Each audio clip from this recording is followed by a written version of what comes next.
خداوند هم به رئیس به دولت و به ارکان دولت و هم به رئیس به شورای عالی مصالحه توفیق نصیب کنه که با گرفتن نظریاتتان امی رسیدن صلح را زودرس بسازه.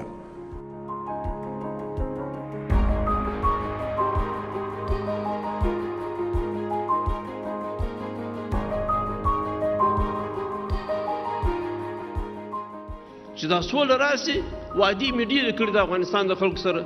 اول ځم مزار ته، د مزار څخه ځم بدخشان ته.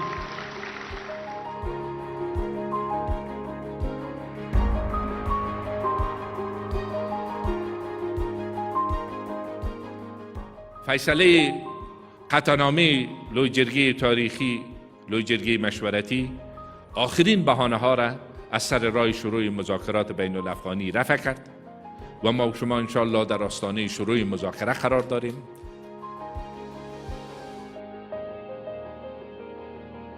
دا قطعنامه اوس یوازې د لوی جرګې قطعنامه یا پریلیک نه ده، پریکړه لیک نه ده، د افغانستان د دولت او د هر افغان پریکړه لیک ده.